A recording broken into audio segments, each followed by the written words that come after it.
Hey, welcome to Next Gen Manufacturing. This is where we break down the big ideas that are shaping the factories of tomorrow. And today, we're jumping into a really powerful shift that's changing everything, what we're calling the quality revolution.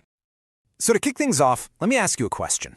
When you think of a factory, what pops into your head? Is it the massive robots, the humming assembly lines? What do you think is the single most important piece of that whole puzzle? Well, the answer, it's probably not what you're thinking. It's actually the hidden engine that keeps the whole thing running, the one part of the system you never really notice, that is, until it breaks down. We're talking about maintenance, and for a long time, we've been looking at it all wrong. To really get where we're going, we've got to look at where we've been.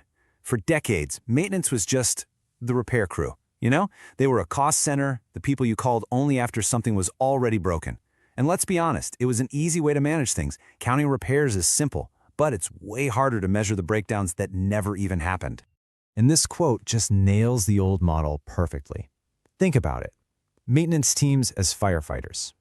An alarm goes off, a machine is down, and they rush in to put out the fire.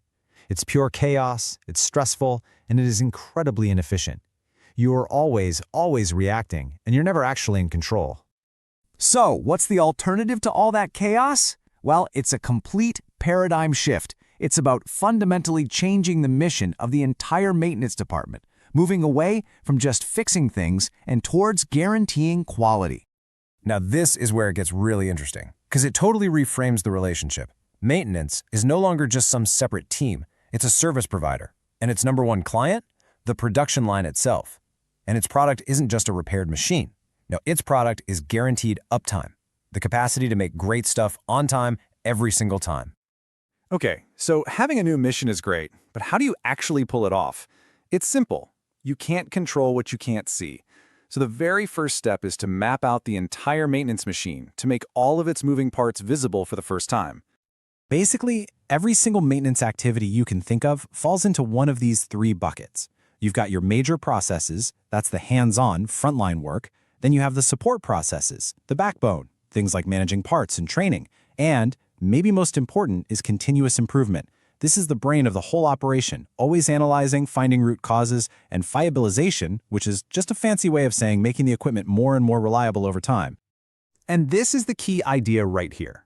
By mapping all of those processes, you can literally trace the journey of one single work request, from the moment it's made to the moment it's completed. Suddenly, you start to see all the handoffs, the delays, and, crucially, the bottlenecks. You're making the invisible flow of work visible. All right, so once you can see the system, the next step is to measure it. But what should you be measuring? This is another one of those areas where the old way of thinking just gets it completely backward. So here's the crucial difference. Are you measuring activity, just how busy people are, or are you measuring the actual results? The old way counts things like the number of repairs. The new way measures the outcome for the client. How available was the equipment? How long did it run perfectly between failures? It's a massive shift from celebrating effort to celebrating success. And that leads us to the ultimate metric, the gold standard, often called overall equipment effectiveness, or TRS. What makes it so powerful is that it combines everything. It doesn't just ask, hey, was the machine running?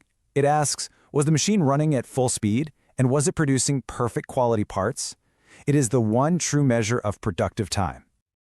So, you've got a new mission, and you're tracking the right metrics. How do you actually get better and better? Well, you need the right toolkit, the frameworks that turn all these good intentions into world-class results. First, you need the right mindset, and Philip Crosby's 4 Absolutes of Quality give you that philosophy. It's simple. Quality just means meeting the requirements. The system is all about prevention, not waiting to inspect for problems later. The standard isn't pretty good, it's 0 defects. And you measure your success by the price of non-conformance, what it costs you every time you fail. Once you have that mindset, you can use a super rigorous methodology like the Six Sigma DMAIC cycle. Think of it as a data-driven recipe for hunting down and destroying the root causes of problems.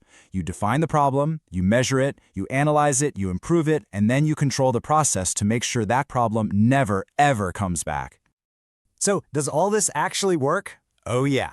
That Six Sigma process we just talked about, this number right here, this isn't some theoretical gain. This is the real bottom-line financial savings from just one single project that was focused on reducing equipment downtime. That's over 50,000 euros saved. It proves that quality isn't an expense. It's an investment with a huge return. So let's wrap this all up. What we've really been talking about is a journey from a chaotic, reactive past to a future that is controlled, proactive, and completely data-driven.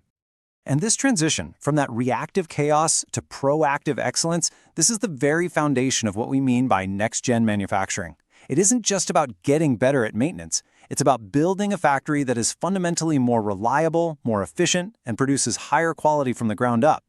Maintenance becomes the engine of excellence. And that really just leaves us with one final thought. Take a look at your own organization or your own team. Are you still running around with a fire extinguisher, just reacting to the next crisis? Or are you taking control, mapping your processes, and actually architecting a future where those fires never even start? That choice is what will define the next generation of industry leaders.